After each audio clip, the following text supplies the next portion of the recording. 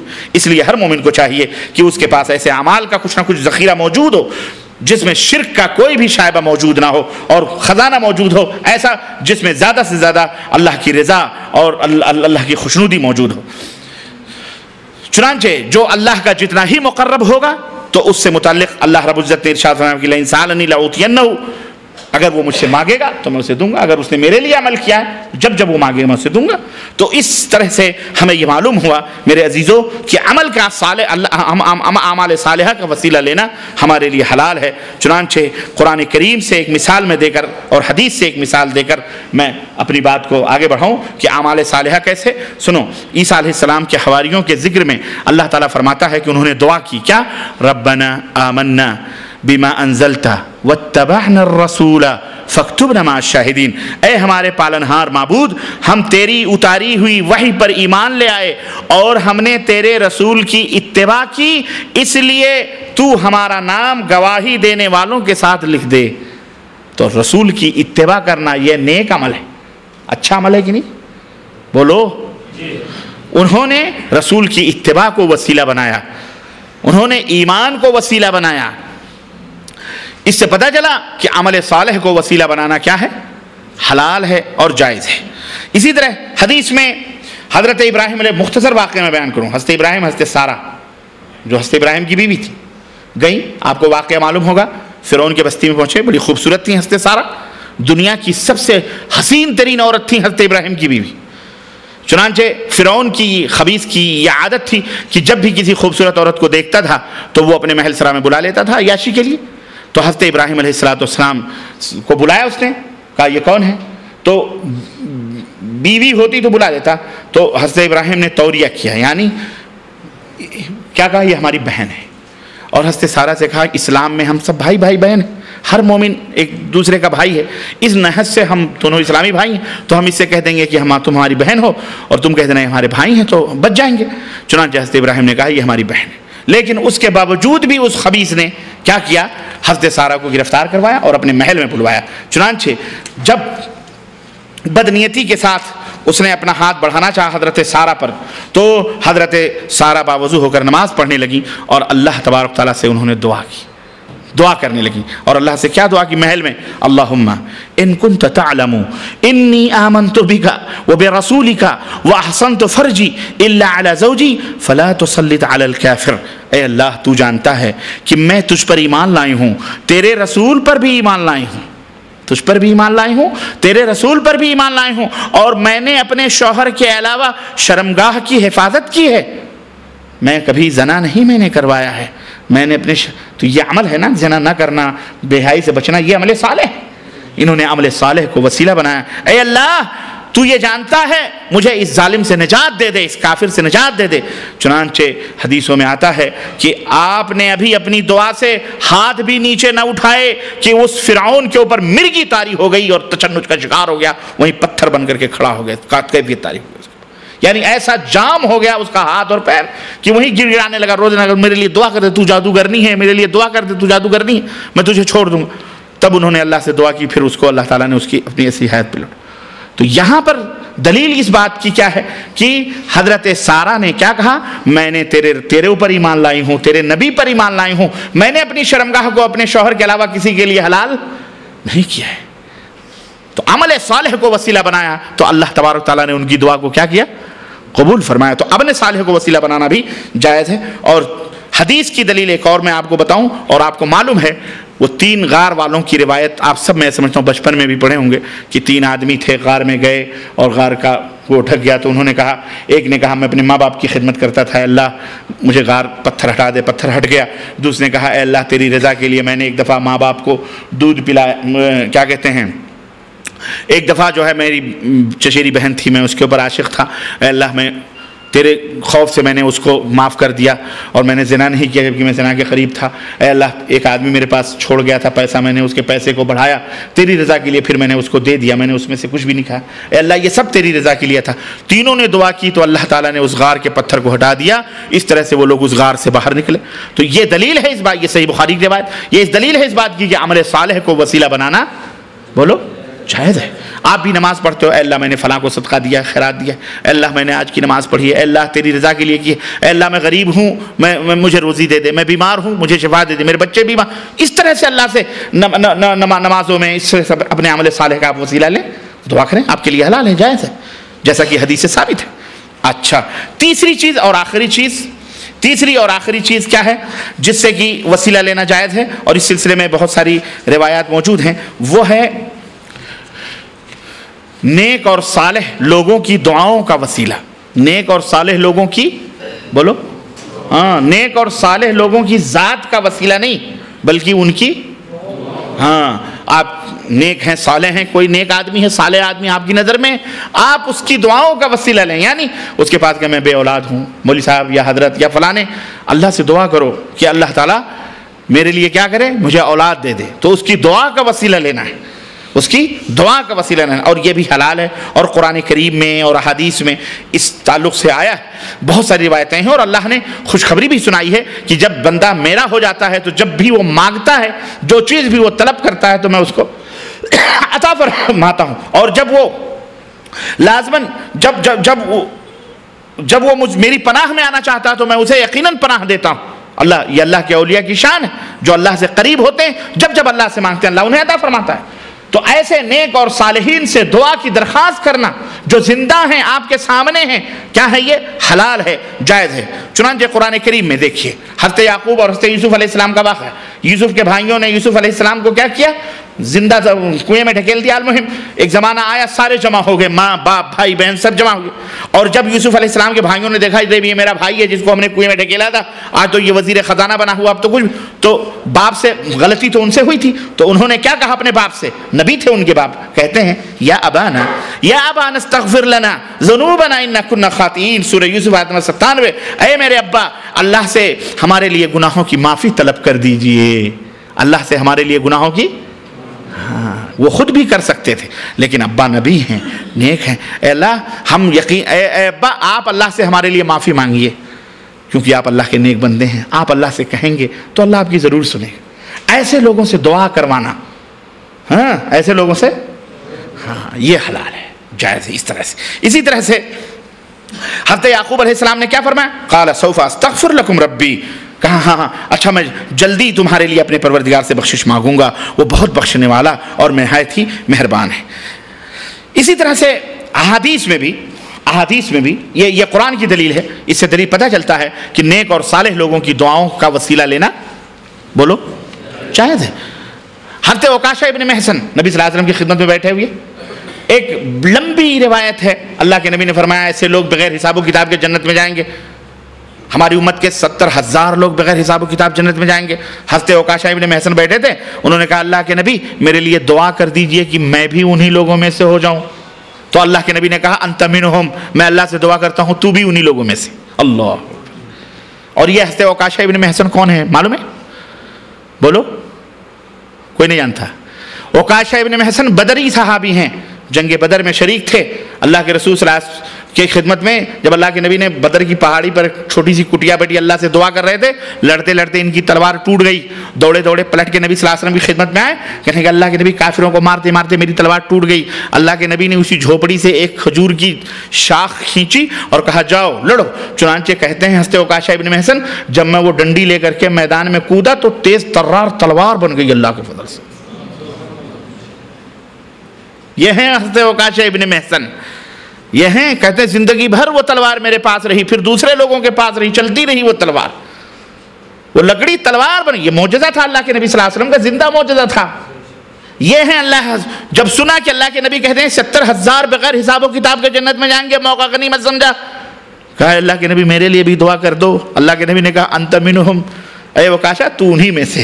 اللہ اکبر. دعا کی درخواست کرنا. ایک دوسرے صحابی کھڑے ہوئے، اللہ کے نبی نے میرے لیے بھی دعا کر دو میں بھی. تو اللہ کے نبی کہا سبق عکاشہ تم سے بازی لے گئے. عکاشہ تم سے یہ جامع یہ بزم میں ہے یا کوتاہ دستی میں ہے محرومی، جو بڑھ کر خود اٹھا لے ہاتھ میں مینا اسی کا ہے. یہاں تو محرومی نہیں، دعا مانگ لی خلاص. تو اس سے یہ پتہ چلتا ہے کہ اللہ کے رسول صلی اللہ علیہ وسلم سے صحابہ کرام دعا کی درخواست کرتے تھے.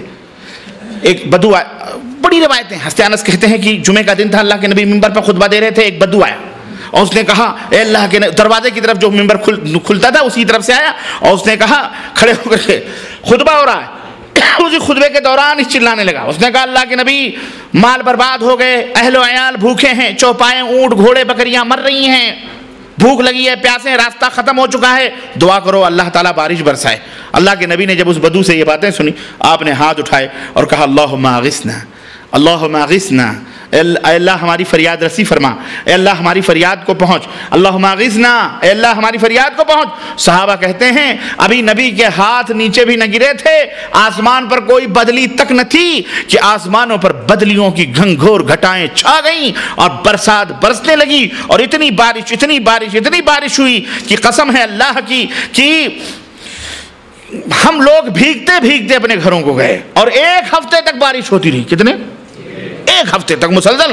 دوسری جمعہ کو اللہ کے نبی خطبہ دینے کھڑے تھے، خطبہ دے رہے تھے، وہی اعرابی پھر آیا اور اسی دروازے سے آیا اور دوسری جمعہ کو اسی دروازے سے حاضر ہو کر کے اس نے کہا کہ کہنے لگا یا رسول اللہ مکانات گر گئے، گھر منہدم ہو گئے، راستے بند ہو گئے، جانور ہلاک ہو گئے، گھاس بھوس بہہ گئے، دعا کرو یہ بارش تھم جائے، دعا کرو یہ بارش. اللہ کے نبی نے فوراً اس کی مسکرائے. اللہ کے نبی خطبہ دیتے دیتے مسکرائے اور اپنے دونوں ہاتھ کو اٹھایا. اللہم حوالینا ولا علینا، اے اللہ اس بارش کو ہمارے ارد گرد کر دے، ہمارے مدینے سے بارش کو ہٹا لے.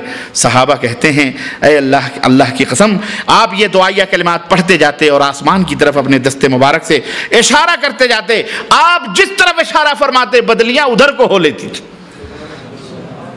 اللہ، یہ معجزہ تھا ہمارے نبی حضرت محمد الرسول اللہ.